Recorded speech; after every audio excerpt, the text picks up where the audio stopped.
मिजोरम में एक ही चरण और छत्तीसगढ़ में पहले चरण के विधानसभा चुनाव के लिए नाम वापसी का आज अंतिम दिन। मध्य प्रदेश विधानसभा चुनाव और छत्तीसगढ़ में दूसरे चरण के विधानसभा चुनाव के लिए नामांकन की प्रक्रिया जारी।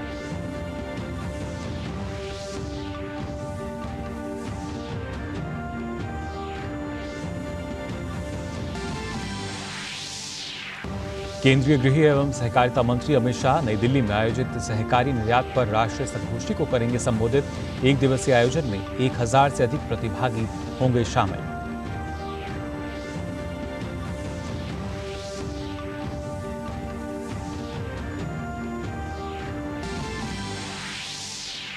विदेश मंत्री डॉक्टर एस जयशंकर ने नई दिल्ली में G20 वृक्षारोपण समारोह को किया संबोधित। कहा, भारत में आयोजित G20 सम्मेलन लोगों की अपेक्षाओं से कहीं अधिक बेहतर रहा।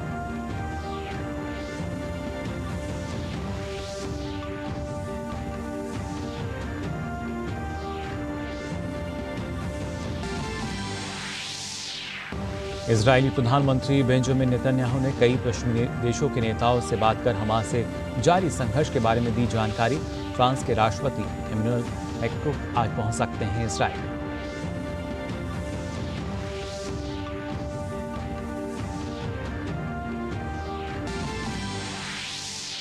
खेल की खबरों में चीन के हुंगझू में चल रहे एशियन पैरा गेम्स में भारतीय खिलाड़ियों की जोरदार शुरुआत। मेंस हाई जंप T63 में शैलेश कुमार ने स्वर्ण और मयप्पन थंगावेलु ने जीता रजत। वहीं क्लब थ्रो F51 में भारत ने स्वर्ण रजत और कांस्य पदक जीतकर किया क्लीन स्वीप।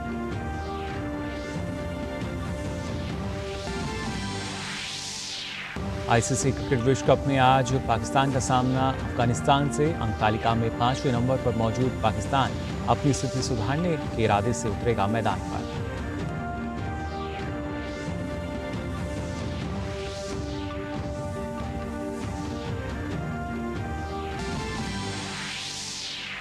और देश भर में आस्था और श्रद्धा के साथ मनाया जा रहा है महानवमी का पर्व। सुबह से ही मंदिरों में उमड़ी भक्तों की भीड़। प्रधानमंत्री ने देशवासियों को दी शुभकामनाएं। नमस्कार, आप देख रहे हैं डीडी न्यूज। मैं हूं मुकुल शर्मा और आइए अब खबरें देखते हैं विस्तार से। मिजोरम के एक चरण में होने वाले विधानसभा चुनाव और छत्तीसगढ़ विधानसभा चुनाव के पहले चरण के लिए नामांकन वापस लेने का आज अंतिम दिन है। नामांकन पत्रों की जांच पूरी हो चुकी है। मिजोरम की सभी 40 और छत्तीसगढ़ में 90 विधानसभा सीटों में से 20 पर 7 नवंबर को मतदान होगा। मध्य प्रदेश में एक चरण में होने वाले चुनाव और छत्तीसगढ़ में दूसरे चरण के विधानसभा चुनाव के लिए नामांकन 30 अक्टूबर तक भरे जा सकेंगे। मध्य प्रदेश के सभी 230 विधानसभा क्षेत्रों और छत्तीसगढ़ के 70 विधानसभा क्षेत्रों के लिए 17 नवंबर को वोट डाले जाएंगे।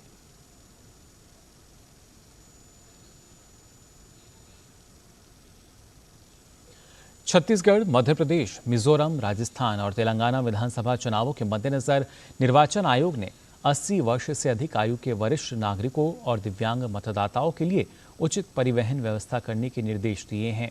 इन 5 राज्यों में कुल मतदाताओं में से तकरीबन 1.5% मतदाता 80 वर्ष से अधिक आयु के हैं। दिव्यांग मतदाताओं की संख्या 1% से अधिक है। आयोग ने कहा कि ऐसे वरिष्ठ नागरिकों और दिव्यांगों की मदद के लिए जिला चुनाव अधिकारी स्वयंसेवक नियुक्त करेंगे। निर्वाचन आयोग ने मतदान केंद्रों पर प्रवेश के लिए वरिष्ठ नागरिकों और दिव्यांगों को प्राथमिकता देने के निर्देश दिए हैं। निर्वाचन आयोग के दिशा निर्देशों के अनुसार दिव्यांग मतदाता सक्षम ऐप पर व्हीलचेयर सुविधा के लिए अनुरोध कर सकते हैं। यह ऐप गूगल प्ले स्टोर और एप्पल ऐप स्टोर पर उपलब्ध है। निर्देशों के अनुसार दृष्टिबाधित व्यक्ति मतदान करने के लिए मतदान केंद्रों पर सहयोगी ले जा सकते हैं। मध्य प्रदेश विधानसभा चुनाव को लेकर बीजेपी कोई भी कसर नहीं छोड़ना चाह रही है। इसी कड़ी में भाजपा के शीर्ष नेतृत्व आज प्रदेश के विभिन्न जिलों के प्रवास पर रहेंगे। मुख्यमंत्री शिवराज सिंह चौहान सीहोर के प्रवास पर रहेंगे। वहीं केंद्रीय मंत्री नरेंद्र सिंह तोमर भिंड के प्रवास पर रहेंगे। पार्टी के राष्ट्रीय महासचिव कैलाश विजयवर्गीय अशोकनगर और रतलाम जिले के प्रवास पर रहेंगे। मुख्यमंत्री शिवराज सिंह चौहान सीहोर जिले के इछावर विधानसभा के ग्राम दिवाड़िया में चुनावी सभा को संबोधित करेंगे। केंद्रीय मंत्री नरेंद्र सिंह तोमर भिंड जिले के अटेर विधानसभा क्षेत्र में पार्टी प्रत्याशी के पक्ष में जनसभा को संबोधित करेंगे। तो पार्टी के राष्ट्रीय महासचिव कैलाश विजयवर्गीय दोपहर अशोकनगर के मुंगावली और रतलाम जिले के आलौट विधानसभा में जनसभा को संबोधित करेंगे। तेलंगाना में आगामी विधानसभा चुनाव के लिए भाजपा ने अपनी ताकत झोंकना शुरू कर दिया है। ऐसे में अब पार्टी के राष्ट्रीय अध्यक्ष जेपी नड्डा और उत्तर प्रदेश के मुख्यमंत्री योगी आदित्यनाथ जैसे कई दिग्गज स्टार प्रचारक अभियान के लिए चुनावी राज्य का दौरा करेंगे। भाजपा अध्यक्ष जेपी नड्डा 27 अक्टूबर को तेलंगाना का दौरा करेंगे, जबकि योगी आदित्यनाथ 28 और 29 अक्टूबर को चुनावी दौरे पर रहेंगे। इसके अलावा कई अन्य नेता भी प्रचार के लिए यहां आएंगे। तेलंगाना विधानसभा चुनाव के लिए बीजेपी ने रविवार को 52 उम्मीदवारों की पहली सूची जारी कर दी है। केंद्रीय गृह और सहकारिता मंत्री अमित शाह आज नई दिल्ली में सहकारी निर्यात पर राष्ट्रीय संगोष्ठी को संबोधित करेंगे। राष्ट्रीय सहकारी लिमिटेड द्वारा इसका आयोजन किया जा रहा है। अमित शाह एनसीएल के लोगो, वेबसाइट और ब्रोशर का लोकार्पण करेंगे। इसके साथ ही एनसीएल सदस्यों को सदस्यता प्रमाण पत्र भी वितरित करेंगे।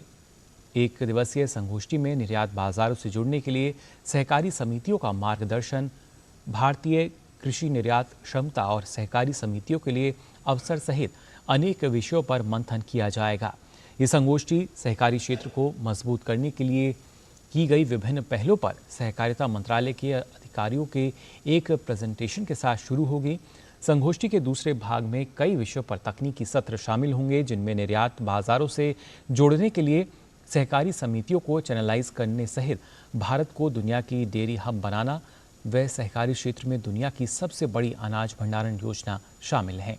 इस राष्ट्रीय संगोष्ठी में 1000 से अधिक प्रतिभागी भाग लेंगे। संगोष्ठी में सहकारिता से जुड़े हितधारक भी बड़ी संख्या में ऑनलाइन माध्यम से जुड़ेंगे। रक्षा मंत्री राजनाथ सिंह आज से असम और अरुणाचल प्रदेश के 2 दिवसीय यात्रा पर रहेंगे। यात्रा के पहले चरण में रक्षा मंत्री असम के तेजपुर पहुंचेंगे। वह जवानों के साथ बातचीत करेंगे और अग्रिम क्षेत्रों का दौरा भी करेंगे। इसके अलावा रक्षा मंत्री तवांग में सैनिकों के साथ दशहरे का पर्व भी मनाएंगे। केंद्रीय मंत्री डॉक्टर जितेंद्र सिंह आज दिल्ली के विज्ञान भवन में अनुभव पुरस्कार 2023 प्रदान करेंगे। वे कर्मचारियों के लिए सेवानिवृत्ति पूर्व परामर्श कार्यशाला का भी उद्घाटन करेंगे। केंद्रीय कार्मिक लोक शिकायत और पेंशन मंत्रालय के अनुसार doctor Jitendra Singh Punjab national bank और बैंक ऑफ बड़ौदा के साथ एकीकृत पेंशनर्स पोर्टल की भी शुरुआत करेंगे। इस दौरान राष्ट्रव्यापी डिजिटल जीवन प्रमाण पत्र के दूसरे चरण के पोर्टल की भी लॉन्चिंग की जाएगी। डॉक्टर जितेंद्र सिंह लंबित पेंशन प्रसंस्करण मामले पर अखिल भारतीय पेंशन अदालत की अध्यक्षता करेंगे। पेंशन और पेंशनभोगी कल्याण विभाग ने प्रधानमंत्री के आदेश पर मार्च 2015 में अनुभव पोर्टल लॉन्च किया था। यह पोर्टल सेवानिवृत्त कर्मचारियों को उनके सराहनीय कार्यों को प्रस्तुत करने और प्रदर्शित करने के लिए एक ऑनलाइन प्रणाली प्रदान करता है। अब बात करते हैं ऑपरेशन अजय की, जिसके तहत छठी फ्लाइट इजराइल से भारतीयों को लेकर वापस भारत लौटी। छठी फ्लाइट में कुल 143 यात्री शामिल थे। इस फ्लाइट से 2 नेपाली नागरिक भी भारत पहुंचे। केंद्रीय ग्रामीण विकास राज्य मंत्री फग्गन सिंह कुलस्ते ने यात्रियों का स्वागत किया। ऑपरेशन अजय के तहत छठी फ्लाइट इजराइल से भारतीयों को इवैक्यूएट करके भारत वापस आ चुकी है। इस वक्त हम नई दिल्ली में मौजूद हैं इंदिरा गांधी इंटरनेशनल एयरपोर्ट पर, और छठी फ्लाइट में जो लोग जो भारतीय इजराइल से वापस आए उनका स्वागत करने के लिए यहाँ पर खुद फग्गन सिंह कुलस्ते जो मंत्री है हमारे भारत सरकार में, वो यहाँ पर आए। सर, आप खुद यहाँ पर आए हैं। छठी फ्लाइट है ये, अब तक 5 पहले फ्लाइट्स आ चुकी है, क्या कहना चाहेंगे? देखिए, हम सबका स्वागत करते हैं। हमारी ये छठी फ्लाइट है 143 जो वहाँ से लोग आ रहे हैं इजराइल से, और उन सबके स्वागत के लिए सरकार की ओर से और सरकार की पूरी ईमानदारी के साथ उनका स्वागत कर रहे हैं। और बाकी भी जो लोग आने वाले हैं उनका सब फॉर्मेलिटीज के बाद धीरे धीरे हम उनको भी यहाँ आने का प्रयास कर रहे हैं, और अपने स्वदेश जितने लौट रहे हैं उन सबका हम स्वागत कर रहे हैं। एक तरफ इवैक्यूएशन हो रहा है, दूसरी तरफ आज ह्यूमैनिटेरियन मदद भी गाजा के लिए भेजी गई है इजिप्ट के रास्ते। तो हर तरफ से अगर डिप्लोमेसी की बात की जाए तो हर किसी का ध्यान रखते हुए भारत सरकार कर रही है। देखिए, बराबर प्रधानमंत्री जी इसकी चिंता कर रहे हैं, और मुझे और हमारे देश के लिए और विशेष तौर से जो इजराइल से आ रहे हैं जितने भी लोग ऐसे बहुत हुए उन सबके लिए चिंता सरकार कर रही है। प्रधानमंत्री जी स्वयं इसकी पूरी मुस्तैदी से इसकी देखरेख कर रहे हैं और वो पूरे जिम्मेदारी के साथ इस बात को पूरा कर रहे हैं। एक आखिरी सवाल सर, चाहे यूक्रेन वॉर हो या फिर अभी जो जिस तरह से तनाव है, हमास और इसराइल के बीच लड़ाई चल रही है, हर कोई भारत की तरफ कहीं ना कहीं एक रिस्पॉन्सिबल नेशन की तरह देख रहा है। क्या लगता है कि कितनी अहम भूमिका रहने वाली है? देखिए, भारत की इन सारी परिस्थितियों को आपने पिछले समय भी देखा है।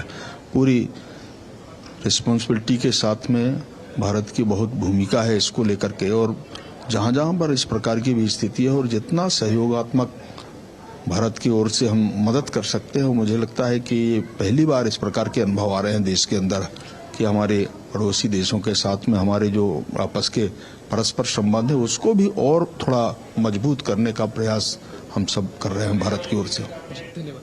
न सिर्फ भारतीय बल्कि जो हमारे मित्र देश है उनके कई सारे नागरिकों को भी ऑपरेशन अजय के तहत इवैक्यूएट किया गया है, इजराइल से भारत लाया गया है और उसके बाद वो अपने अपने देश वापस जा रहे हैं। तो ये छठी फ्लाइट थी। आगे जिस तरह से देखा जा रहा है, जितनी भी भारतीयों को इजराइल से आने में मदद की जरूरत होगी उनको वापस लाया जाएगा।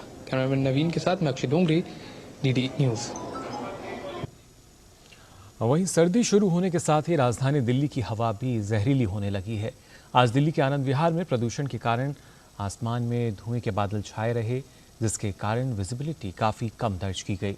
विजिबिलिटी कम होने से यातायात प्रभावित हुआ और सड़कों पर गाड़ियां काफ़ी कम रफ्तार से चलती नजर आईं।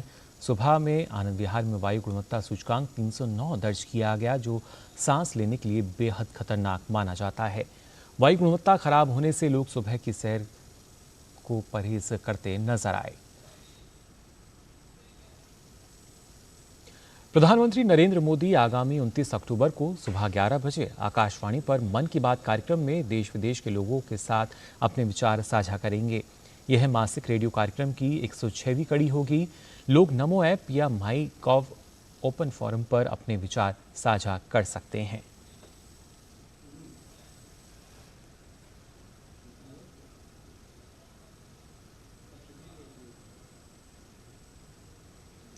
प्रधानमंत्री नरेंद्र मोदी ने मन की बात कार्यक्रम में दिल्ली के एक लैब टेक्नीशियन प्रकाश कांडपाल से बातचीत की थी, जिन्होंने कोरोना काल में सराहनीय कार्य किया था। प्रकाश कांडपाल ने कहा कि मन की बात कार्यक्रम में लैब टेक्नीशियन के कार्यों की सराहना होने से हमें काफी खुशी है।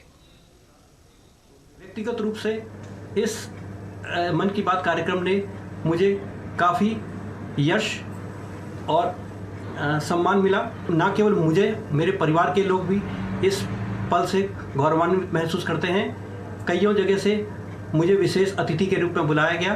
केवल मन की बात कार्यक्रम ही उनका एक जरिया था। लैब टेक्नीशियन के योगदान को सम्मान दिया, वह सराहा। मैं उस चीज़ के लिए प्रधानमंत्री जी को धन्यवाद देता हूं कि उन्होंने हमारे इस काम को, काफ़ी लोग परिचित भी नहीं हैं, वो भी अब हमारे योगदान को पहचानते हैं।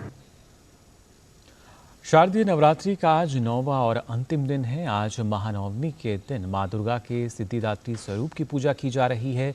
माता के स्वरूप की पूजा से मुक्ति, मोक्ष और समस्त सिद्धियां मिलती हैं। नवरात्रि पर्व की अष्टमी और नवमी तिथि का विशेष महत्व होता है। नवरात्रि की इन दोनों ही तिथियों पर कन्या पूजन किया जाता है। कुछ लोग अष्टमी तिथि पर तो कुछ लोग नवमी तिथि पर कन्या पूजन के साथ मां की आराधना करते हैं। धार्मिक मान्यताओं के अनुसार नवरात्रि की नवमी तिथि पर मां सिद्धिदात्री की विधिवत पूजा करने से धन, बल, यश के साथ सभी तरह की मनोकामनाएं पूरी होती हैं। नवमी के उपलक्ष्य में देश भर के मंदिरों में मां के दर्शन और पूजा अर्चना के लिए भक्तों का तांता सुबह से ही लग गया। मंदिरों में माता की आरती की जा रही है। राजधानी दिल्ली में भी महानवमी बड़े ही धूमधाम और हर्षोल्लास के साथ मनाई जा रही है। छतरपुर और कालकाजी मंदिर में सुबह सवेरे ही भक्तों का तांता लगने लगा।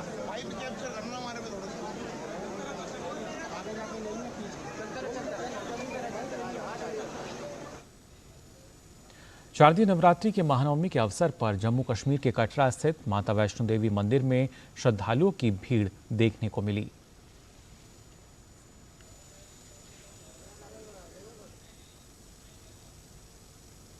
प्रधानमंत्री नरेंद्र मोदी ने देशवासियों को महानवमी की शुभकामनाएं दी हैं। एक्स पर अपने संदेश में पीएम ने लिखा, नवरात्रि की महानवमी सिद्धि और मोक्षदायिनी मां सिद्धिदात्री की उपासना का दिन है। देवी मां से प्रार्थना है कि वे देश के और मेरे हर परिवारजन को संकल्प की सिद्धि का आशीर्वाद दें। प्रधानमंत्री ने एक्स पर मां सिद्धिदात्री की स्तुति से जुड़ा एक वीडियो भी साझा किया।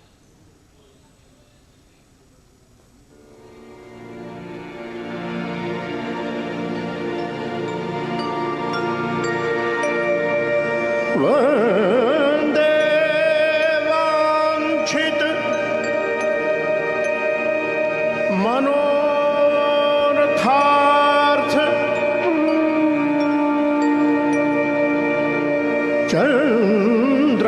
चंद्रार्धकृत शेखरां कमल स्थितां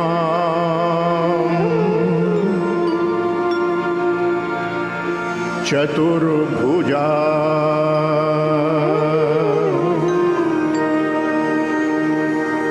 सिद्धिदात्री यशस्विनी सिद्धिदात्री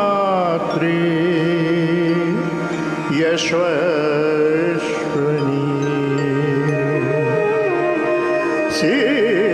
सिद्धिदात्री यशस्विनी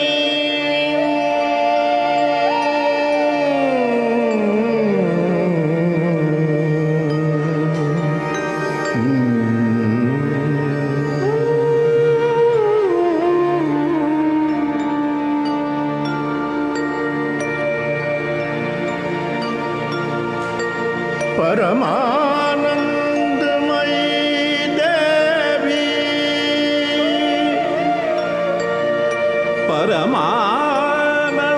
परमानंदमयी देवी परब्रह्म परमात्मा परब्रह्म परमात्मा परम शक्ति परम भक्ति परम शक्ति परम भक्ति सिद्धिदात्री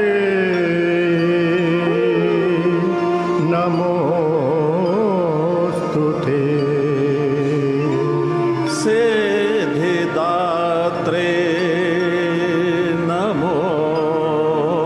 नमोस्तुते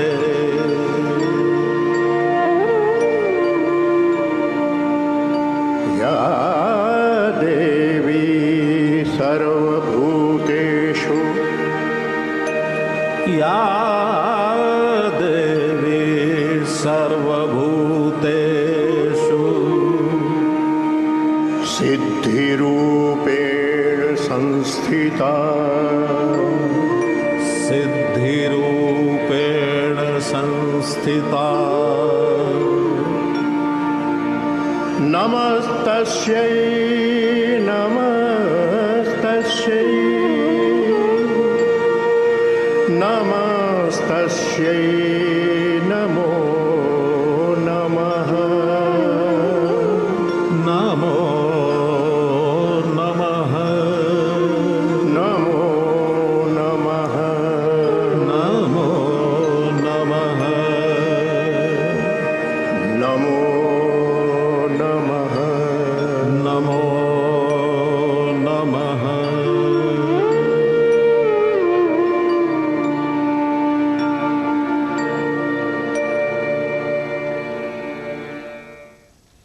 और फिलहाल बुलेटिन में हम यहाँ रुक रहे हैं एक छोटे से ब्रेक के लिए। आप बने रहिए डीडी न्यूज पर। अर्जुन, एग्जाम्स में you made us really proud. अब आगे क्या सोचा है? पापा, मैंने आईआईटी जाना है और इंजीनियर बनना है। थिंक आईआईटी, थिंक विद्या मंदिर। साल बरस और सदी नहीं, एक युग गुजर जाएगा। उम्र न पूछो वंडर की, जब फर्क नजर आएगा। वंडर सीमेंट, फर्क नजर आएगा। ब्रेक के बाद आप सभी का एक बार फिर स्वागत डीडी न्यूज़ पर। देश से निर्यात बढ़ाने के लिए न सिर्फ केंद्र सरकार की नीतियां बल्कि अलग अलग क्षेत्रों की पहल भी नजर आने लगी है। वहीं कोऑपरेटिव क्षेत्र में भी निर्यात के अवसरों को देखते हुए नेशनल कोऑपरेटिव एक्सपोर्टर्स लिमिटेड की स्थापना सहकार से समृद्धि के विजन को साकार करने की दिशा में एक महत्वपूर्ण कदम साबित होने जा रही है।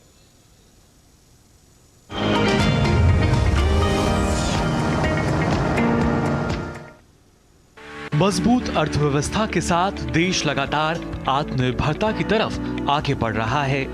ऐसे में फॉरेन ट्रेड में भी एक बड़ा बदलाव देखने को मिल रहा है। अब से पहले हमें कई उत्पादों के लिए दूसरे देशों पर निर्भर रहना पड़ता था।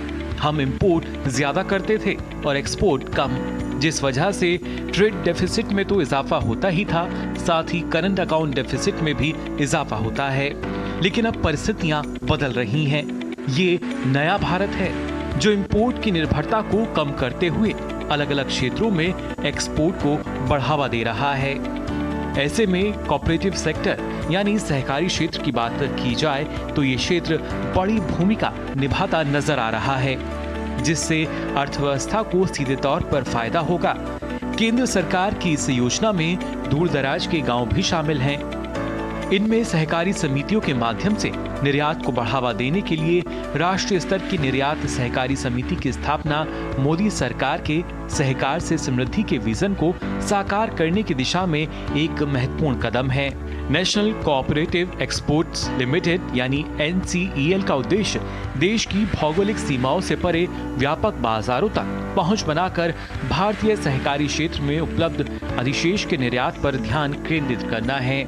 NCEL अपने राजस्व को लगभग 2160 करोड़ रुपए के मौजूदा स्तर से 2025 तक दोगुना करने के लक्ष्य के साथ बड़ी संख्या में सहकारी समितियों का नामांकन करके कृषि और समृद्ध गतिविधियों के साथ साथ हथकरघा और हस्तशिल्प वस्तुओं को भी सम्मिलित करता है।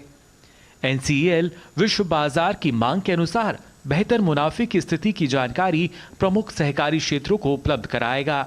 वैश्विक मांग वाली इन वस्तुओं की पहचान से न केवल मुनाफे में बढ़ोतरी होगी बल्कि हमारी अर्थव्यवस्था के लिए आवश्यक विदेशी मुद्रा भी आएगी। वहीं आज केंद्रीय गृह एवं सहकारिता मंत्री अमित शाह राष्ट्रीय सहकारी निर्यात लिमिटेड द्वारा नई दिल्ली में आयोजित सहकारी निर्यात पर राष्ट्रीय संगोष्ठी को संबोधित करेंगे, जिसमें अमित शाह NCEL के लोगो, वेबसाइट और ब्रोशर का लोकार्पण और NCEL सदस्यों को सदस्यता प्रमाण पत्र भी वितरित करेंगे। एक दिवसीय संगोष्ठी में निर्यात बाजारों से जुड़ने के लिए सहकारी समितियों का मार्गदर्शन, भारतीय कृषि निर्यात क्षमता और सहकारी समितियों के लिए अवसर सहित अनेक विषयों पर मंथन किया जाएगा। देश में चल रही 5 बड़ी सहकारी समितियां इफको, क्रपको, नेफेड, NCDC और अमूल ने NCEL को प्रमोट किया है। ऐसे में विश्व की तीसरी सबसे बड़ी अर्थव्यवस्था बनने और $5 ट्रिलियन की इकोनॉमी बनाने के लिए सहकारिता प्रमुख भूमिका निभाती हुई नजर आएगी। Bureau report, DD news.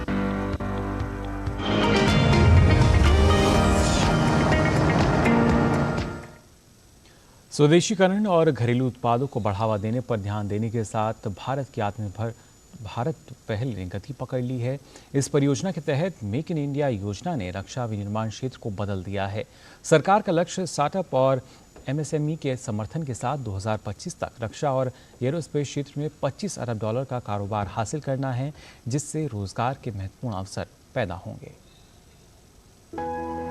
आत्मनिर्भर भारत भारत सरकार की महत्वाकांक्षी परियोजनाओं में से एक है। ये परियोजना अधिकतम स्वदेशीकरण पर जोर देती है और बाजार में भारतीय उत्पादों को बढ़ावा देती है। इस परियोजना के तहत भारत सरकार ने मेक इन इंडिया योजना शुरू की, जो भारत में विनिर्माण इकाइयों और संयंत्रों की स्थापना को बढ़ावा देती है। इसका उद्देश्य आयात पर निर्भरता कम करते हुए निर्यात को बढ़ावा देना है। मेक इन इंडिया के 25 क्षेत्रों में से एक भारत का रक्षा विनिर्माण क्षेत्र एक महत्वपूर्ण परिवर्तन के दौर से गुजर रहा है। भारत ने जब आयात किए जाने वाले रक्षा उपकरणों को अपने ही देश में बनाने के लिए मेक इन इंडिया के तहत रक्षा क्षेत्र पर फोकस किया तो नतीजे जमीन पर नजर आने लगे। भारत रक्षा उपकरणों का आयातक नहीं बल्कि निर्यातक बन गया। पिछले वित्त वर्ष में भारत का रक्षा निर्यात अपने उच्चतम स्तर 16,000 करोड़ रुपए पर रहा, जो कि 2016-17 के बाद से 10 गुना से अधिक की वृद्धि दर्ज कर रहा है और निवेश का एक आकर्षक अवसर बन रहा है। पिछले 5 वर्षों में भारतीय रक्षा निर्यात में 334% की वृद्धि हुई है। 2014 से पहले के 15 सालों में जितना निवेश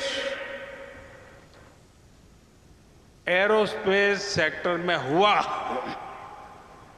उसका 5 गुना बीते 8-9 वर्षों में हो चुका है। आज हम अपनी सेना को मेड इन इंडिया हथियार तो दे ही रहे हैं, बल्कि हमारा डिफेंस एक्सपोर्ट भी 2014 की तुलना में कई गुना ज्यादा हो गया है। भारत सरकार ने रक्षा और एरोस्पेस क्षेत्र को आत्मनिर्भर भारत पहल के लिए फोकस क्षेत्र बताया है और 2025 तक 25 बिलियन अमेरिकी डॉलर का कारोबार हासिल करने के लक्ष्य तय किए हैं। भारत में लगभग 194 रक्षा तकनीक स्टार्टअप्स हैं जो देश के रक्षा प्रयासों को सशक्त बनाने और समर्थन करने के लिए नवीन तकनीकी समाधान तैयार कर रहे हैं। रक्षा विनिर्माण क्षेत्र में निवेश के लिए स्टार्टअप और MSME को प्रोत्साहित करने के लिए वित्त वर्ष 2023-24 में 1,500 करोड़ रुपए का बजट निर्धारित किया गया है। इससे करीब 2 से 3 करोड़ लोगों को रोजगार भी मिलेगा। भारत सरकार देश के भीतर रक्षा उपकरणों के उत्पादन को प्रोत्साहित कर रही है।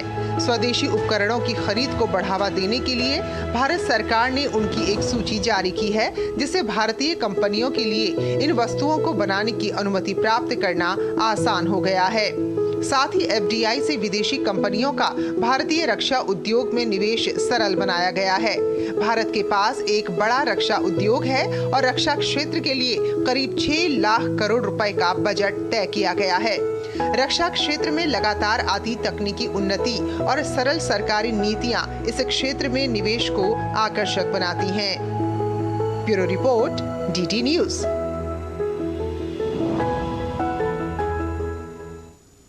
और आइए अब नजर डालते हैं कारोबार जगत से जुड़ी कुछ और अहम खबरों पर फटाफट अंदाज में।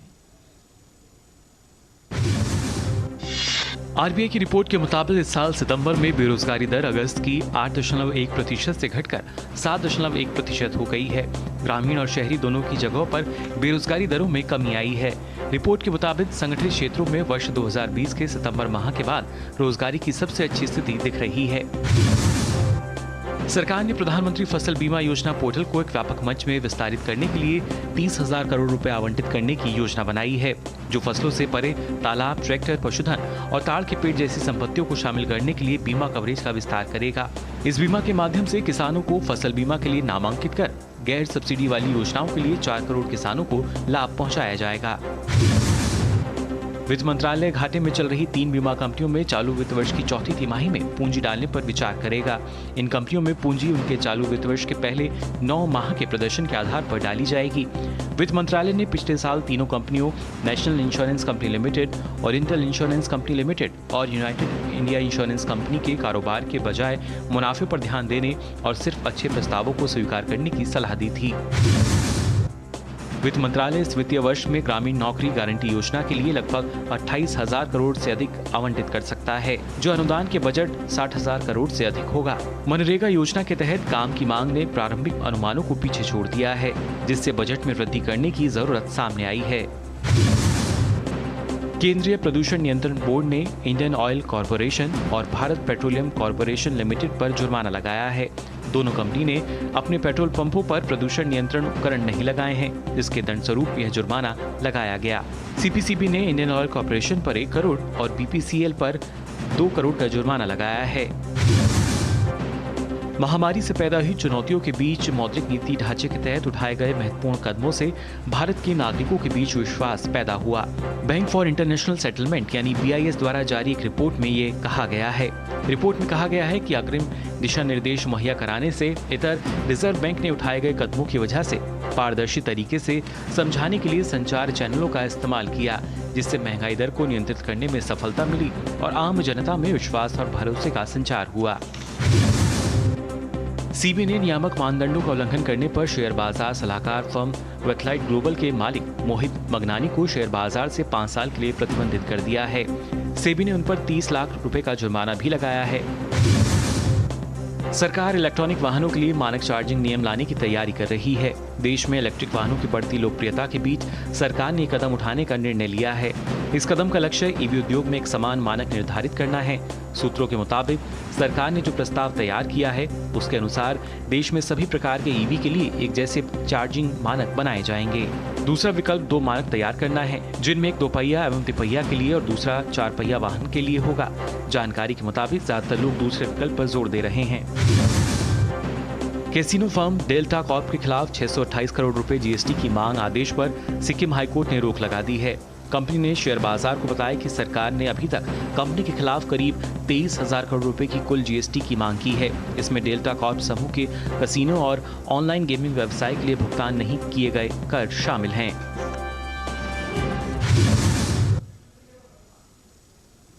उत्तर प्रदेश के मुख्यमंत्री योगी आदित्यनाथ ने महानवमी के अवसर पर गोरखनाथ मंदिर में कन्या पूजन किया।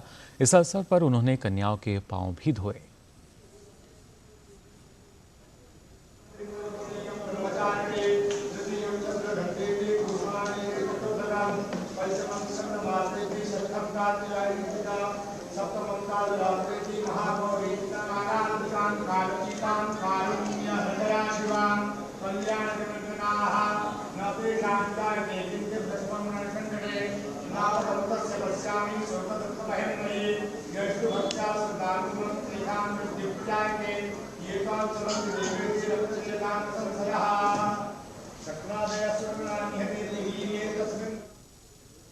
दिल्ली के नेहरू पार्क में आज G20 वृक्षारोपण समारोह का आयोजन किया गया। कार्यक्रम में विदेश मंत्री डॉक्टर एस जयशंकर और केंद्रीय मंत्री हरदीप सिंह पुरी के साथ G20 के सदस्य और आमंत्रित देशों के प्रतिनिधियों ने भी भाग लिया। इसके साथ ही भारत के G20 शेरपा अमिताभ कांत और दिल्ली के उपराज्यपाल विनय कुमार सक्सेना भी मौजूद रहे।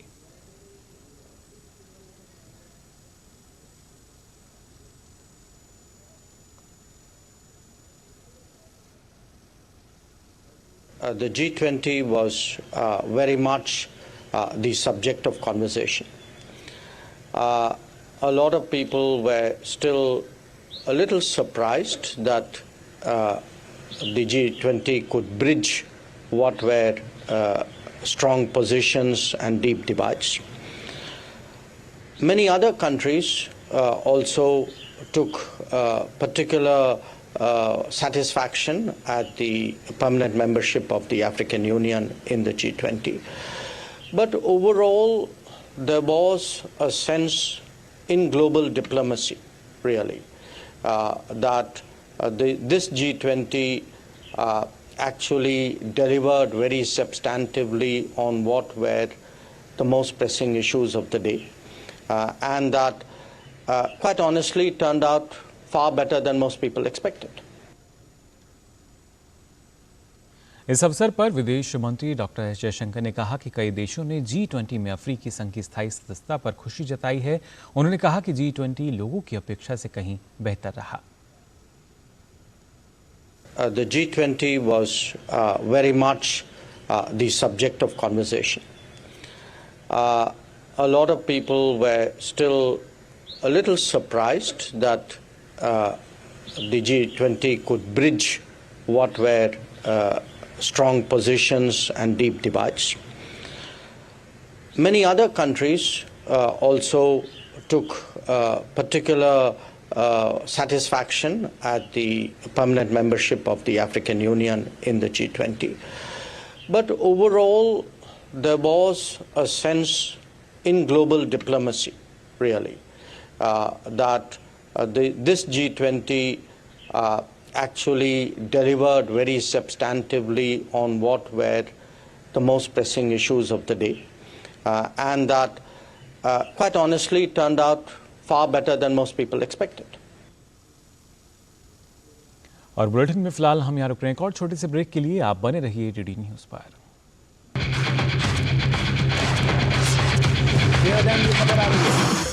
ब्रेकिंग न्यूज की रेस से हटकर हम लेकर आते हैं आपके लिए सार्थक, सकारात्मक और प्रेरणादायी खबरें। खबरें सिर्फ हाथ से नहीं होते, खबरें अच्छी भी होती हैं जो देती है हौसला, बढ़ाती है आत्मविश्वास। मुश्किल वक्त में भी जब लोगों ने दिखाया कुछ कर गुजरने का जज्बा, हम लेकर आते हैं अपने इस खास कार्यक्रम में आम लोगों के जज्बे की कहानियाँ। देखिए मेरे साथ गुड न्यूज जज्बा इंडिया का।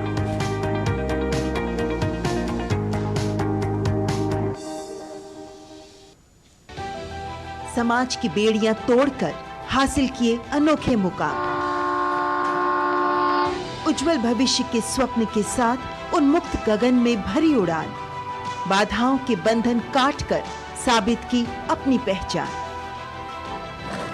जो अपने बुलंद हौसलों से सामाजिक बेड़ियां तोड़कर लिख रही हैं वीरता की गाथाएं। मैं उन्मुक्त, मैं स्वच्छंद, मेरा ध्येय अनंत, मेरी दिशा अनंत। मिलिए इन प्रेरणादायक शख्सियतों से मेरे साथ कार्यक्रम तेजस्विनी में, सिर्फ डीडी न्यूज पर। और आइए अब सीधा रुख कर लेते हैं नई दिल्ली स्थित पूसा संस्थान का, जहां इस समय सहकारी निर्यात पर राष्ट्रीय संगोष्ठी कार्यक्रम को केंद्रीय मंत्री पीयूष गोयल संबोधित कर रहे हैं। मंच और मंच के नीचे बैठे हुए सभी महानुभाव, देश और विदेश से आए हुए सहकारिता क्षेत्र के सभी सम्मान्य साझेदारी देने वाले भाइयों बहनों को दिल्ली में मैं स्वागत करता हूं। मीडिया के मित्रों, आज महानवमी के शुभ अवसर पर एक शुभ कार्य किया जा रहा है। मैं माननीय अमित शाह जी, वर्मा जी और सभी सहकारिता से जुड़े हुए लोगों को बहुत बहुत तहे दिल से बधाई देता हूं।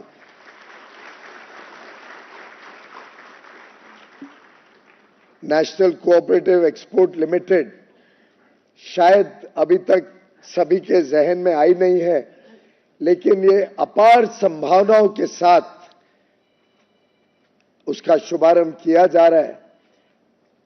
और वाणिज्य विभाग देखने के साथ साथ मैं जिस प्रकार से कोऑपरेशन देख रहा हूं, वाणिज्य और कोऑपरेटिव मंत्रालय दोनों मिलके इस विषय को आगे बढ़ा रहे हैं। फॉरेन मिनिस्ट्री भी इसके साथ जुड़ी हुई है। एक प्रकार से होल ऑफ द गवर्नमेंट इसको सफल बनाने में लगी हुई है।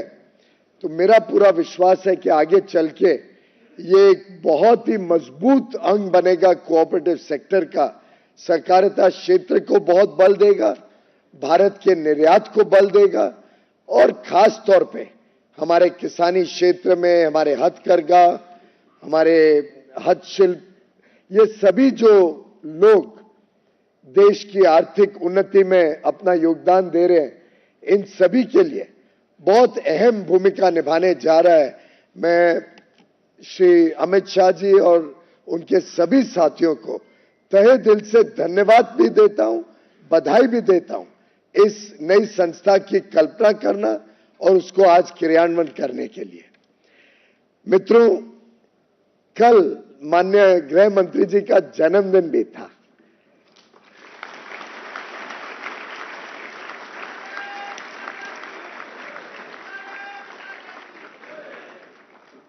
माननीय गृह मंत्री जी जिस प्रतिबद्धता के साथ देश की और जन कल्याण की सेवा में माननीय प्रधानमंत्री नरेंद्र मोदी जी के साथ जुड़े हुए हैं, जिस प्रकार से उन्होंने अपना पूरा जीवन देश को समर्पित किया है, मैं समझता हूं हम सबके लिए गर्व की बात है कि जो नया मंत्रालय शुरू हुआ कोऑपरेटिव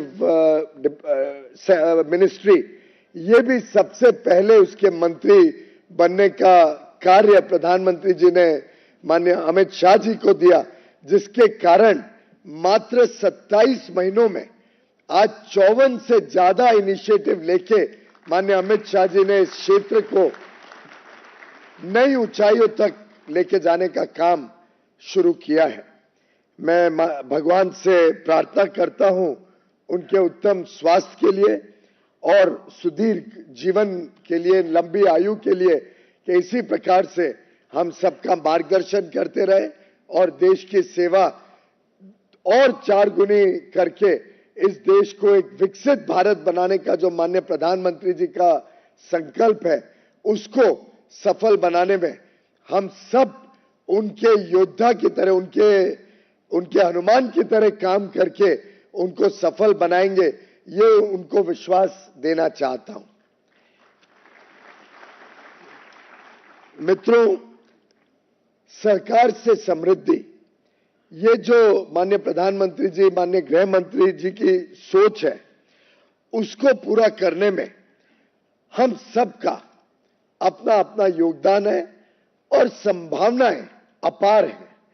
अगर हम गहराई से देखें तो निर्यात के क्षेत्र में आज जो खाद्य पदार्थ हैं, जो कृषि क्षेत्र के उत्पादन हैं, ये आज सबसे ज्यादा भारत के निर्यात के टोटल जो वैल्यू है, जो क्षमता है, उसमें आज सबसे ज्यादा अगर कोई विषय हम निर्यात में बढ़त कर सकते हैं तो खाद्य पदार्थ हैं और खाद्य और किसानी क्षेत्र से जुड़े हुए सभी उसके अंग हैं। आज चाहे वो अलग अलग देश हो, विकसित देश हो, यूरोप के या अमेरिका के, या विकासशील देश, कम विकसित देश हो, अफ्रीका के या लैटिन अमेरिका के, चाहे वो ऐसे देश हो गल्फ कंट्रीज में, मिडिल ईस्ट में, जहां पे भारत मूल के बहुत बड़ी संख्या में लोग रहते हैं, चाहे वो एशिया के देश हो जहां पे लोगों को भारत के स्वादिष्ट पदार्थों का बहुत आज आकर्षण बना है। पूरे विश्व पटल में आज भारत के प्रति एक विश्वास जगा है। माननीय प्रधानमंत्री नरेंद्र मोदी जी के नेतृत्व में, उनके निर्णायक नेतृत्व में आज जो विश्वास भारत के प्रति पूरे विश्व में देखने को मिलता है, मुझे लगता है यही मौका है। जैसे प्रधानमंत्री जी कहते हैं, यही समय है, सही समय है हम सब के लिए कि हम निर्यात को अपने काम में अपनाएं और निर्यात के साथ जुड़ने का काम करने के लिए और आगे आए।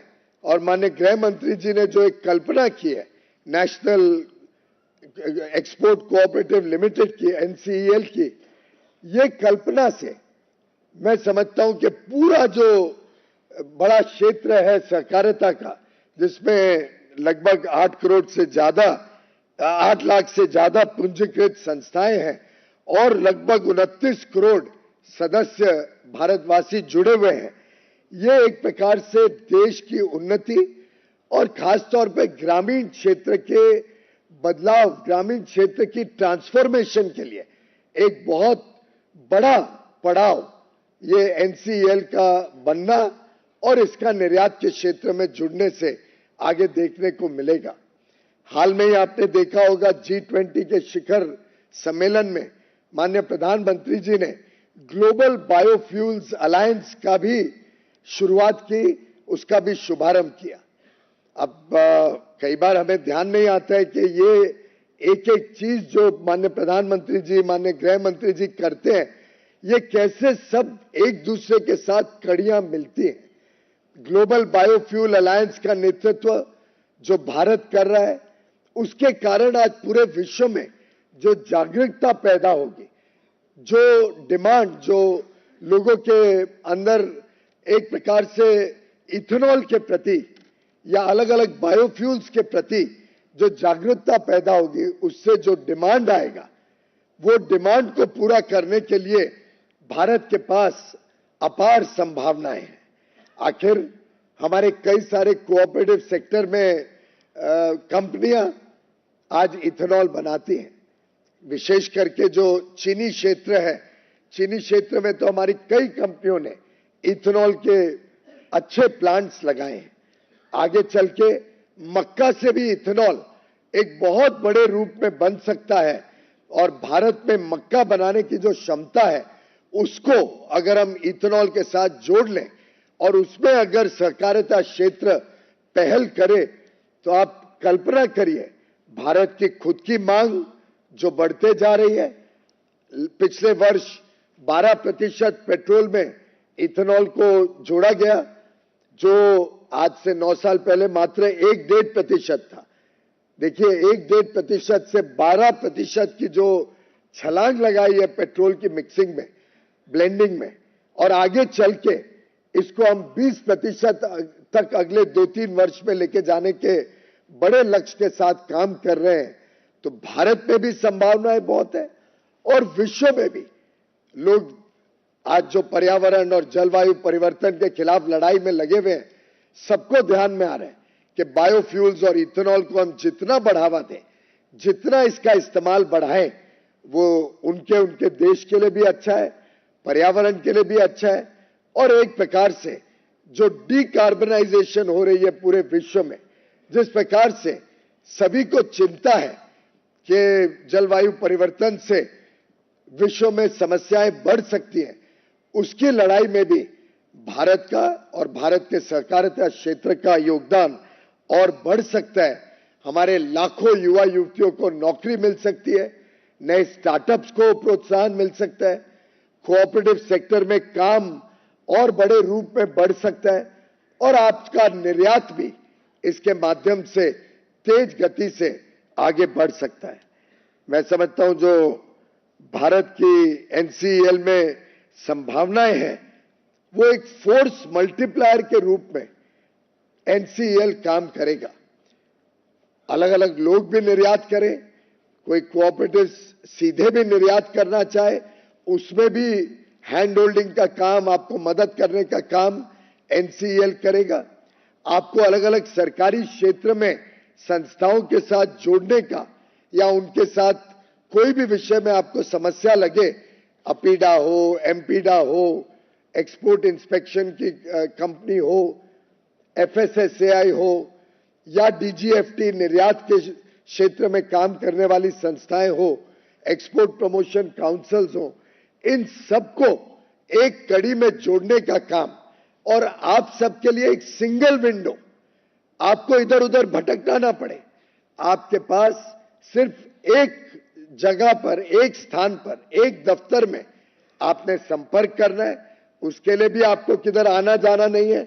मुझे बताया गया कि सभी प्रक्रियाओं को ऑनलाइन बनाया जाएगा और इससे आपको अपने ही गांव, अपने ही क्षेत्र में बैठकर अपने ही काम करते करते आपको सभी सुविधाएं एट योर डोर स्टेप, आपके आंगन में, आपके पास पहुंचे, ये करने का जो लक्ष्य लेके एनसीईएल को शुरू किया गया है। मैं साधुवाद करता हूं माननीय गृह मंत्री जी का कि उन्होंने इतनी ऊंची सोची, इतनी बड़ी सोची दिखाई है, सहकारिता क्षेत्र को एक बड़ा लक्ष्य दिखाया है और आगे बड़े लक्ष्य को लेकर बड़ी छलांग लेने के लिए जो अलग अलग कार्य कर रहे हैं, फिर चाहे वो बीज का क्षेत्र हो, बीज में भी बड़े रूप में कोऑपरेटिव सेक्टर बढ़त ले रहा है, जिससे किसानों को सस्ते में अच्छी क्वालिटी का ग्रेडेड बीज मिल सके।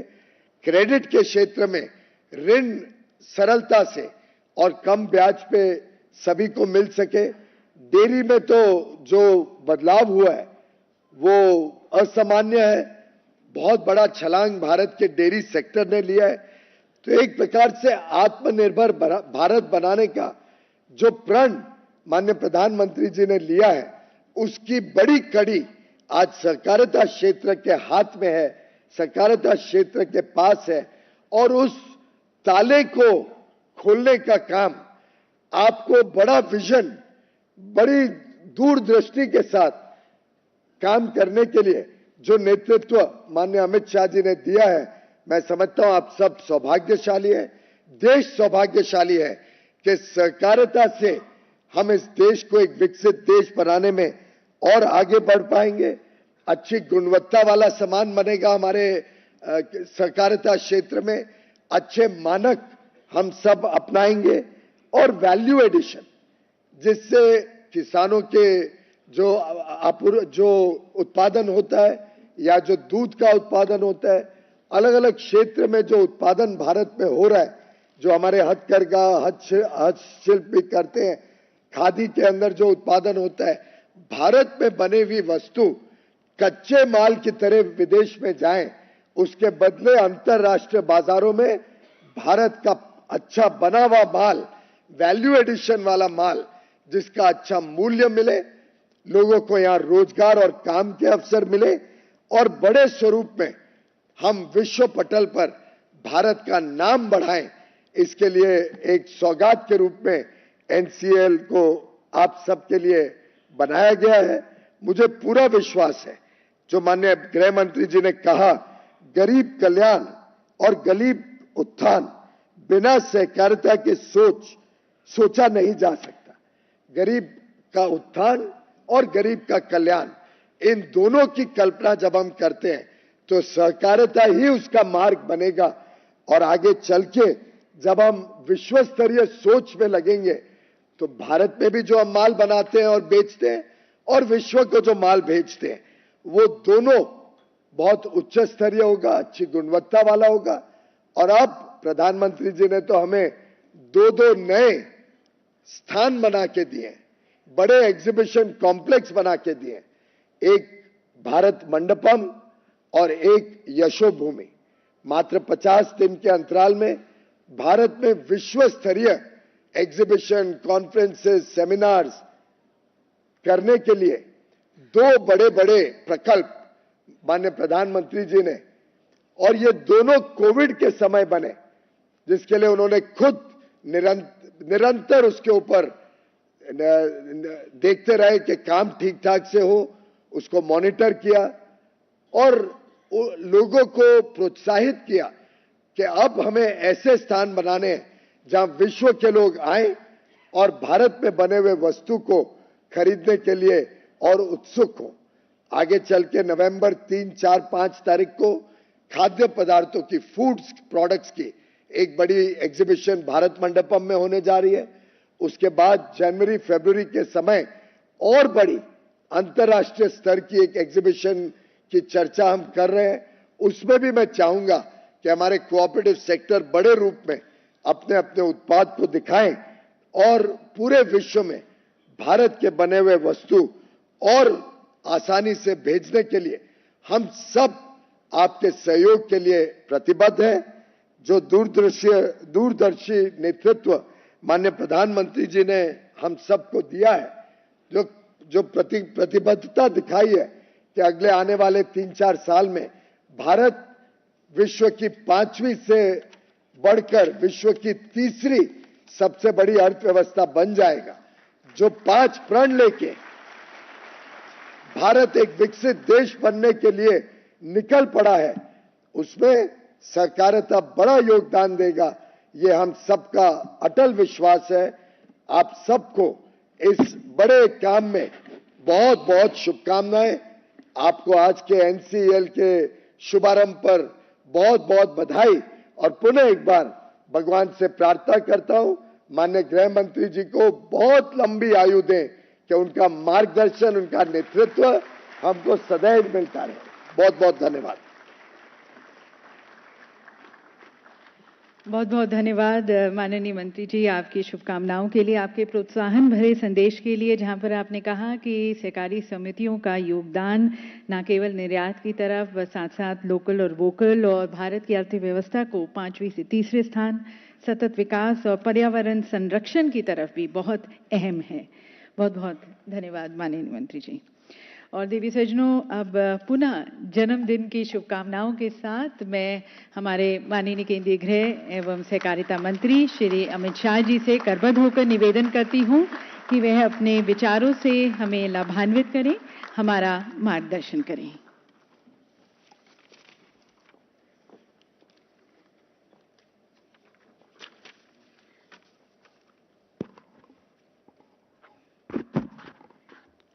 आज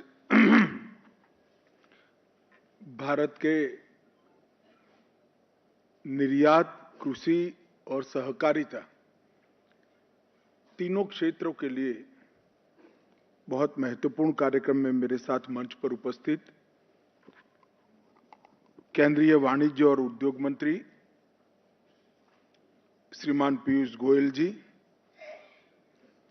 श्री BL वर्मा जी, सहकारिता सचिव श्री ज्ञानेश कुमार जी, अध्यक्ष राष्ट्रीय सहकारी निर्यात लिमिटेड श्री पंकज कुमार बंसल जी, और आज मेरे सामने बैठे हुए देश भर के सहकारिता क्षेत्र से जुड़े हुए कोऑपरेटिव क्षेत्र को आगे बढ़ाते हुए प्यारे बंधु भगिनी और मेरे किसान भाई बहन, आप सभी को आज मैं बहुत बहुत शुभकामनाएं देना चाहता हूं। आज नवमी का दिन है। महानवमी एक प्रकार से असत्य पर सत्य के विजय के लिए आयुध के पूजन का दिन होता है और हमारे शास्त्रों के अंदर महानवमी के दिन को ऐसा माना जाता है कि इसमें कोई मुहूर्त देखने की जरूरत नहीं है, पूरा दिन ही शुभ होता है। और आज इसी दिन पर राष्ट्रीय सहकारी निर्यात लिमिटेड का एक प्रकार से फॉर्मल उद्घाटन होने जा रहा है। आज इसका लोगो, ब्रोशर, वेबसाइट, ये सभी सार्वजनिक किए जाए और मोदी जी ने जो सहकार से समृद्धि की कल्पना की थी और पहली बार आजादी के बाद सहकारिता मंत्रालय की रचना की, उसके लक्ष्य में एक बहुत महत्वपूर्ण पड़ाव आज हम पार कर कर आगे बढ़ रहे हैं। मित्रों, एक प्रकार से ये राष्ट्रीय सहकारी निर्यात लिमिटेड की स्थापना ये ढेर सारे उद्देश्यों के साथ बहुत सोच विचार कर की गई। निर्यात बढ़ाने का भी हमारा लक्ष्य है और निर्यात में विशेषकर कृषि निर्यात बढ़ाने का हमारा लक्ष्य है। दूसरा लक्ष्य किसानों की समृद्धि का है। निर्यात तो शायद आज भी काफी कुछ हो रहा है, मगर उसका फायदा किसान को नहीं मिल रहा है। मैं आगे बताऊंगा कि राष्ट्रीय सहकारी निर्यात लिमिटेड से निर्यात से जो फायदा होगा वो सीधा किसान के अकाउंट में कैसे जाएगा। इसके साथ साथ हमने क्रॉप पैटर्न चेंजिंग को भी इसका एक लक्ष्य रखा है। अभी हमारा किसान जो उत्पादन वो करना चाहता है वो करता है। एक कोऑपरेटिव एक्सपोर्ट के माध्यम से हम दुनिया में जो चाहता है, दुनिया में जिसकी जरूरत है वो हमारा किसान उत्पाद करेगा। इस प्रकार की क्रॉप पैटर्न को चेंज करने का हम प्रयास कर रहे हैं। तीसरा लक्ष्य है कि हमारे देश में ढेर सारे किसान अब प्राकृतिक खेती की ओर बढ़े हैं। प्रधानमंत्री जी ने प्राकृतिक खेती को बढ़ावा देने के लिए अपने स्तर पर बहुत इनिशिएटिव लिए हैं और मुझे आनंद है 12 लाख से ज्यादा किसान तो पंजीकृत हो गए, रजिस्टर्ड हो चुके और आने वाले दिनों में एक लक्ष्य है कि 2027 तक कम से कम 2 करोड़ से ज्यादा किसान अपनी भूमि को प्राकृतिक घोषित कर देंगे, ऑर्गेनिक घोषित करने में सफल होंगे। अब ये 2 करोड़ से ज्यादा किसान ऑर्गेनिक खेती करेंगे, ऑर्गेनिक प्रोड्यूस बाजार में आएगा, मगर उसका सर्टिफिकेशन नहीं होगा, उसका मार्केट नहीं होगा, तो किसान को कोई फायदा नहीं मिलेगा। ये राष्ट्रीय सहकारी निर्यात लिमिटेड एक ऑर्गेनिक प्रोड्यूस के मार्केटिंग के लिए भी हमने इसी प्रकार की मल्टी स्टेट कोऑपरेटिव बनाई है। इसके साथ रहकर एक अच्छे पैकेजिंग के साथ एक विश्वसनीय ब्रांड के साथ और सभी प्रकार के वैज्ञानिक परीक्षणों से पार उतरने वाली अंतर्राष्ट्रीय कक्षा की ऑर्गेनिक प्रोडक्ट को विश्व का बाजार में भेजने का काम करेगा और विश्व का बाजार हमारे किसान को उपलब्ध कराएगा, जिससे अभी ऑर्गेनिक प्रोडक्ट का जो रेट किसान को मिल रहा है, इससे कम से कम 1.5 गुना या 2 गुना दाम किसान को सीधा मिल पाए। ये बहुत बड़ा आने वाले दिनों में किसान के लिए समृद्ध बनने का एक रास्ता खुलने वाला है और इससे हमारी भूमि भी बचेगी, जल का भी बचाव होगा, फर्टिलाइजर का भी बचाव होगा और विश्व भर के लोगों का भारत के साथ साथ स्वास्थ्य भी सुधरेगा। इसी प्रकार से बायोफ्यूल के लिए जो अलायंस अभी पीयूष भाई ने बात करी, इसकी घोषणा मोदी जी ने की है। भारत के पास दुनिया में सबसे ज्यादा, जिसमें 3 या 4 क्रॉप हो सकते हैं, ऐसी भूमि और ऐसा मौसम अगर कोई एक देश में उपलब्ध है तो वो केवल और केवल भारत है, जहां 4 क्रॉप लिए जा सकते।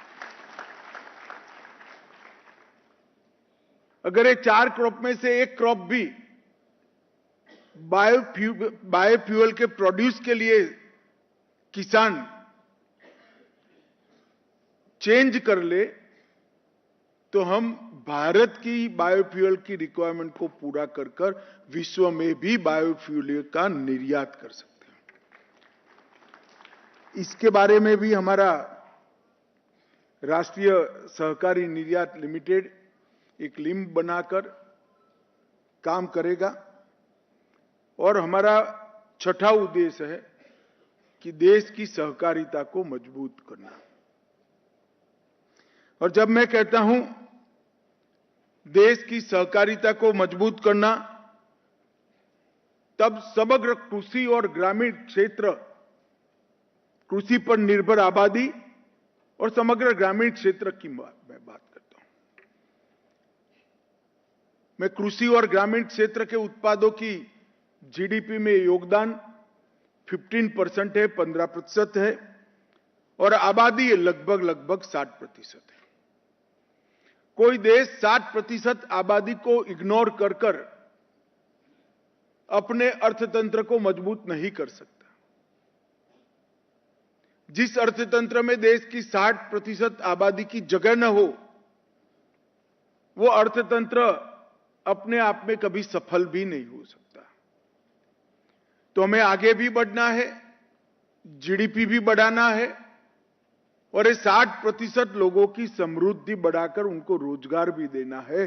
तो इसका एकमात्र रास्ता है कोऑपरेटिव को मजबूत करना।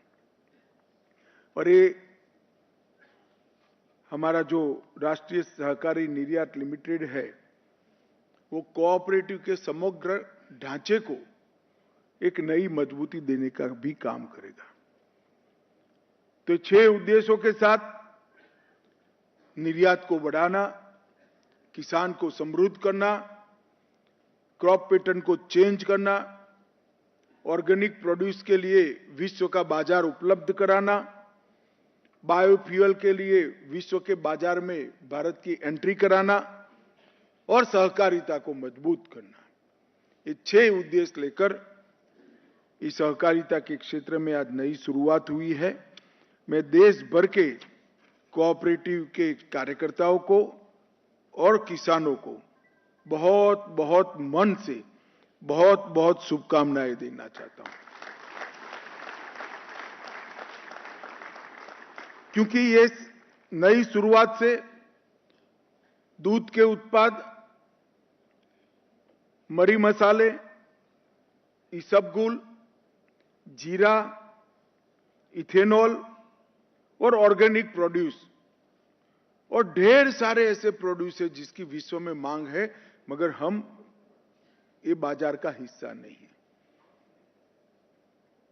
ये सभी बाजारों तक पहुंचने का और उसका महत्तम फायदा उठाने का किसान और विश्व के बाजार में कड़ी बनने का काम एक कोऑपरेटिव करेगी।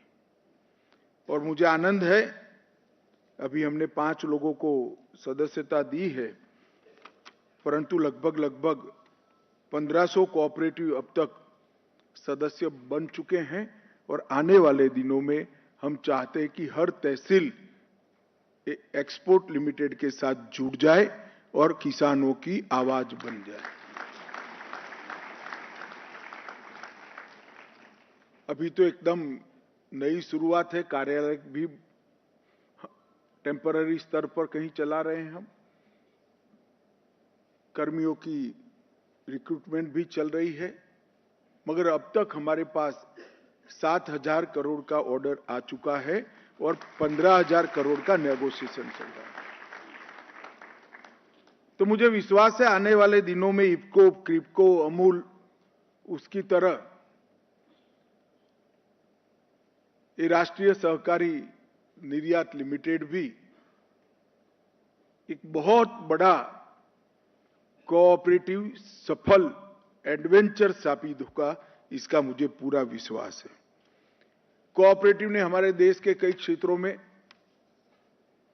बहुत बड़े योगदान दिए हैं।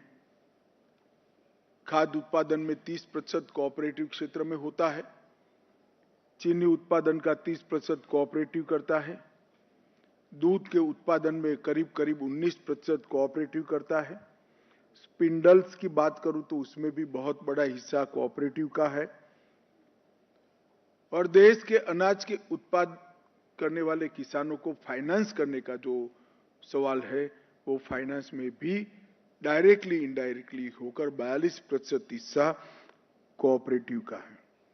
परंतु एक प्रकार से चीनी उत्पादन में हमारा योगदान 30% है, मगर चीनी की एक्सपोर्ट में 1% है।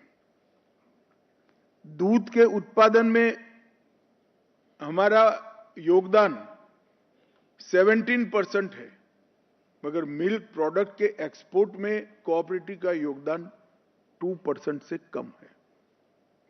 मैं ये बता रहा हूं कि कितनी अपार संभावनाएं हमारे क्षेत्र के लिए पड़ी हुई है।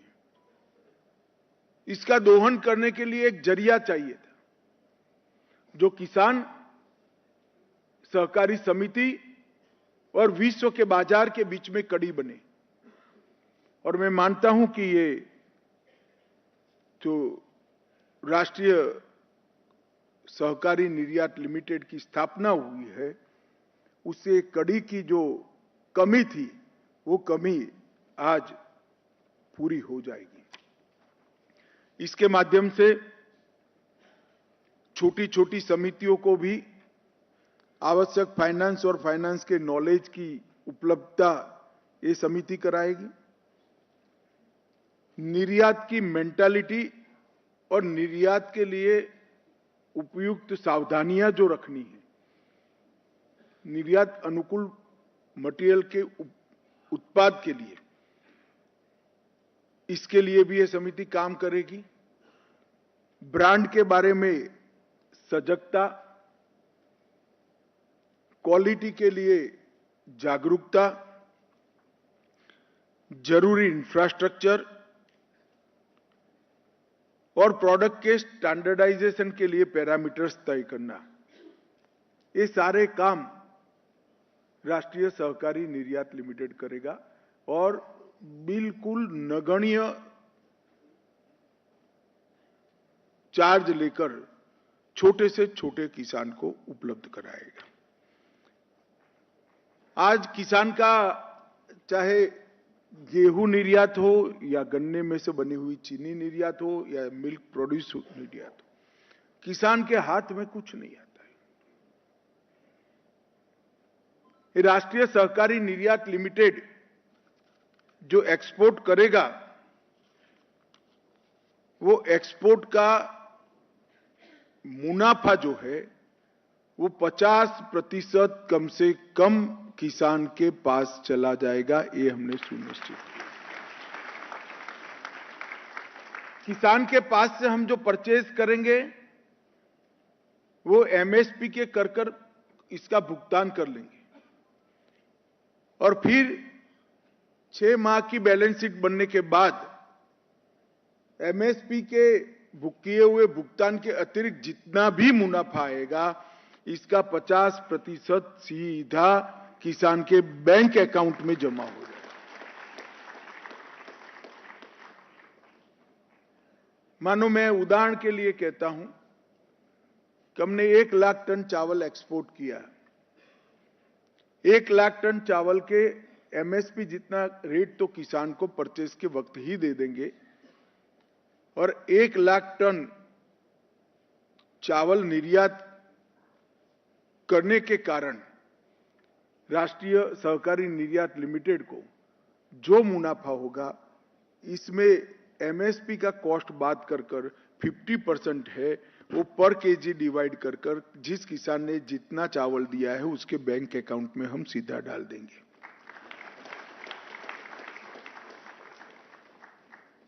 इसके कारण किसानों को निर्यात योग्य उत्पाद बढ़ाने में उत्साह भी बढ़ेगा।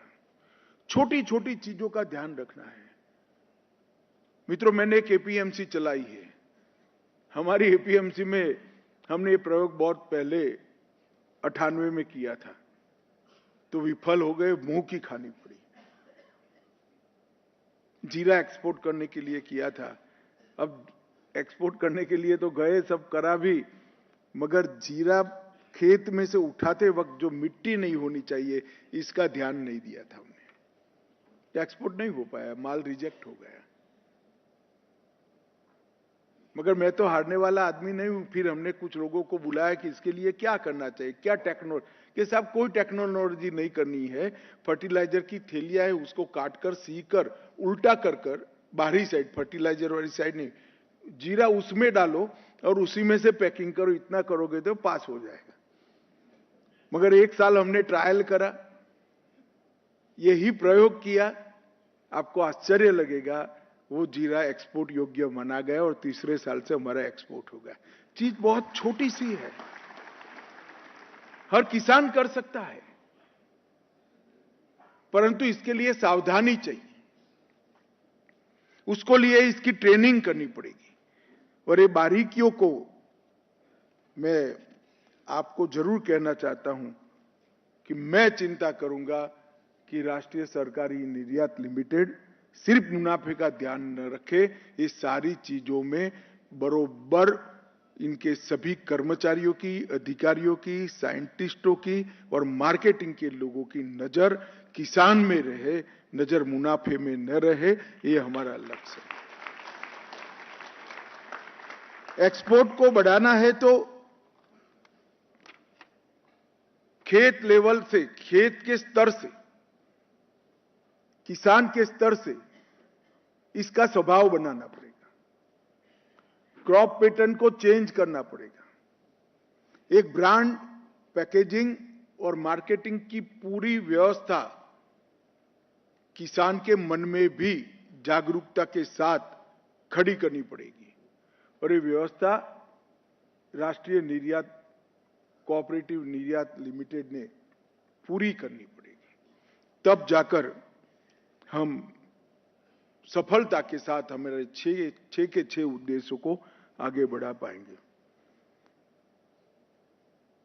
मित्रों, इसमें 5 सफल कोऑपरेटिव्स को हमने प्रमोटर सदस्य बनाया है। इसमें राज्य स्तरीय शीर्ष समितियों को भी मेंबर बनाया है। राष्ट्रीय सहकारी समितियां और बहुराज्य सहकारी समितियों को भी बनाया है।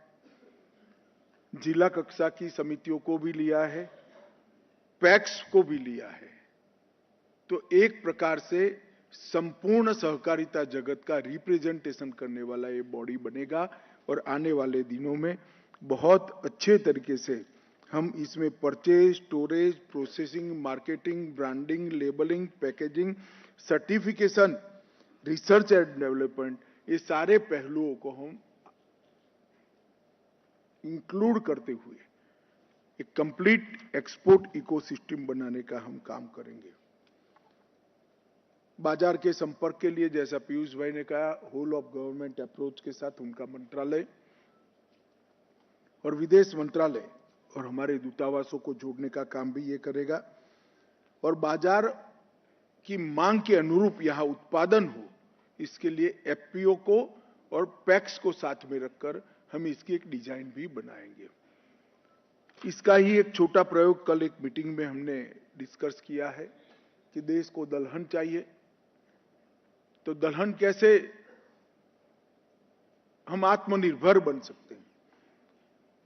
तो नाफेड और एनसीसीएफ को एक काम दिया गया है, दलहन के किसानों का रजिस्ट्रेशन करें और देश को जितनी दलहन चाहिए इतनी कम से कम हम प्रोड्यूस करें, हो सके तो ज्यादा करें जिससे एक्सपोर्ट कर पाए। अगर ये प्रयोग सफल होता है, मुझे विश्वास है सफल होगा, परंतु सफल होता है तो आने वाले दिनों में और कई क्षेत्रों में हम इसका एक्सपेरिमेंट कर सकते हैं। कैस्टर है, इसबगुल है, मरी मसाले हैं, ये सारे क्षेत्रों में इसका एक सफल प्रयोग हम आने वाले दिनों में कर सकते हैं। निर्यात बढ़ाने के लिए ये जो हमारा इनिशिएटिव है, निश्चित रूप से निर्यात बढ़ाना हमारा लक्ष्य है, परंतु इसके साथ निर्यात का फायदा किसान पर पहुंचे ऐसी सुचारू व्यवस्था करना भी हमारा लक्ष्य है। और ढेर सारी ऐसी चीजें जिसका मार्केट विश्व में उपलब्ध है। गल्फ के देशों में ताजी सब्जियां भेजना हो, दक्षिण भारत की कॉफी को एक्सपोर्ट करना हो, वे प्रोटीन को एक्सपोर्ट करना हो, इसबगुल को एक्सपोर्ट करना हो, परंतु इसके विश्व के बाजार और किसान के बीच में अनुसंधान नहीं है और ये मार्गदर्शन करने का काम हम करेंगे। ढेर सारे ऐसे हमारे फ्रूट्स हैं जो विश्व में उपलब्ध ही नहीं है, वहां उनका टेस्ट डेवलप करना पड़ेगा। उन लोगों ने उनके फ्रूट का टेस्ट तो हमारे यहाँ डेवलप कर दिया, अब बारी हमारी है हमारे फ्रूट्स का टेस्ट विश्व के खाने वालों में डेवलप करना। बहुत बारीकी से इसका हमने प्लानिंग किया है और मैं आज विशेष रूप से मित्तल जी को बहुत बहुत बधाई देना चाहता हूं कि इतने कम समय में इसको खड़ा करने में, बीच में थोड़े समय बीमार भी हुए मगर उन्होंने बहुत अच्छा परिश्रम किया है। तो मित्तल जी को मैं बहुत बहुत बधाई देना चाहता हूं और मैं लक्ष्य को बोलना नहीं चाहता, परंतु चावल, चीनी, गेहूं, जीरा, इसबगुल और अदरक, इसके लक्ष्य भी अगले साल के हमने तय कर लिए हैं, इन हाउस तय किए हैं। सार्वजनिक करने का इच्छा भी नहीं है क्योंकि फिर से वो एपीएमसी के नहीं, इसके लिए बड़ा इंफ्रास्ट्रक्चर चाहिए। तो परंतु हम कुछ भी छोड़े बगैर शुरुआत सबकी करेंगे। अगले साल मुझे भरोसा है कि अगले साल की बैलेंस शीट कोऑपरेटिव सेक्टर को बहुत उत्साह और हिम्मत देने वाली निकलेगी। और मोदी जी ने जो 3 समितियां बनाई हैं, एक राष्ट्रीय स्तर पर बीज उत्पादन के लिए कोऑपरेटिव बनाई है जिसका लक्ष्य है विश्व के अच्छे से अच्छे बीजों जैसे बीजों का यहाँ उत्पादन करना, स्वदेशी उत्पादन करना और हमारे मूल बीज है इसका संरक्षण और संवर्धन करना। दूसरा, ऑर्गेनिक कोऑपरेटिव बनाई है जो देश भर के किसानों का भूमि का और उनके प्रोड्यूस का ऑर्गेनिक होने का सर्टिफिकेशन करेंगी, उनकी ट्रेनिंग करेगी और एक बड़ा चेन बनाकर भारत ऑर्गेनिक के नाम से एक ब्रांड डेवलप कर विश्वसनीयता के साथ हर व्यक्ति को ये पहुंचाया जाएगा जिससे मुनाफा मिल जाए। और तीसरा, ये कोऑपरेटिव बनाई है निर्यात के लिए मुझे भरोसा है कि आने वाले 10 साल के बाद जब भी कोऑपरेटिव सेक्टर की चर्चा होगी तो इफको, क्रिप्को और अमूल की तरह ये तीनों नेशनल कोऑपरेटिव अपना स्थान मजबूत कर लेगी और विश्व के बाजार में एकदम खम के साथ खड़ी होगी। मैं आज देश भर के कोऑपरेटिव सोसाइटी के भाइयों को बहुत बहुत साधुवाद और धन्यवाद भी करना चाहता हूं, क्योंकि यहाँ मोदी जी का जो विचार है, मंत्रालय का जो विचार है, उसको आपके सामने किसी भी क्षेत्र में रखे, अलग अलग 57 इनिशिएटिव लिए हैं हमने, मगर हर का आपने स्वागत किया। कुछ तो सेल्फ डिसिप्लिन लाने वाली चीजें भी हैं, मगर उसको भी आपने स्वीकार किया और एक अच्छे तरीके से नए जोम और उत्साह के साथ कोऑपरेटिव सेक्टर आगे बढ़ रहा है। इसमें आपका सहयोग और जरूरी है, मगर मुझे भरोसा है कि सहयोग जरूर मिलेगा। आज निर्यात के माध्यम से किसानों की समृद्धि, ये मूल कंसेप्ट के साथ जो नई शुरुआत हुई है, मुझे पूरा भरोसा है कि ईश्वर इसको जरूर सफल बनाएगा और आप लोगों का सहयोग भी मिलेगा। फिर से जुड़े हुए सभी लोगों से बहुत बहुत धन्यवाद और शुभकामनाएं। बहुत बहुत धन्यवाद माननीय मंत्री जी, आपके प्रेरणादायी सीधा संबोधन गृह मंत्री का। जी हाँ, सहकार से समृद्ध होती अर्थव्यवस्था। केंद्रीय गृह और सहकारिता मंत्री अमित शाह ने नई दिल्ली में सहकारी निर्यात पर राष्ट्रीय संगोष्ठी को संबोधित किया और राष्ट्रीय सहकारी निर्यात लिमिटेड द्वारा इसका आयोजन किया जा रहा है। अमित शाह ने NCEL के लोगो, वेबसाइट और ब्रोशर का लोकार्पण किया। आजादी के बाद पहली बार सहकारिता मंत्रालय का गठन हुआ है। उन्होंने इस मौके पर कहा कि कृषि निर्यात बढ़ाना और किसानों को समृद्ध करना है हमारा लक्ष्य और बहुत जल्द दुनिया की आवश्यकता के अनुसार हमारे किसान पैदावार करते नजर आएंगे। साथ ही साथ उन्होंने कहा कि जो 2027 से पहले 2 करोड़ से अधिक किसान ऑर्गेनिक खेती करेंगे और देश की हर तहसील एक्सपोर्ट हब से जुड़ेगी। इस राष्ट्रीय संगोष्ठी में 1000 से अधिक प्रतिभागी भाग ले रहे हैं और तमाम जो इस संगोष्ठी से जो तमाम हितधारक हैं इस मुद्दे से जुड़े, वो भी ऑनलाइन माध्यम से इससे जुड़ रहे हैं। तो NCL की स्थापना यानी कि सहकार से समृद्धि के विजन को साकार करने की दिशा में एक महत्वपूर्ण कदम साबित होती नजर आ रही है। यहाँ पर एक छोटे से ब्रेक के लिए रुकते हैं, जल्द हाजिर होते हैं। तुम्हें पता है इन्वेस्टर्स के लिए एक इन्वेस्टर प्रोटेक्शन फंड होता है, IPF। लेकिन अगर तुम्हारा ट्रेड एक्सचेंज पर एग्जीक्यूट नहीं हुआ या फिर कोई गारंटीड रिटर्न्स वाली स्कीम है तो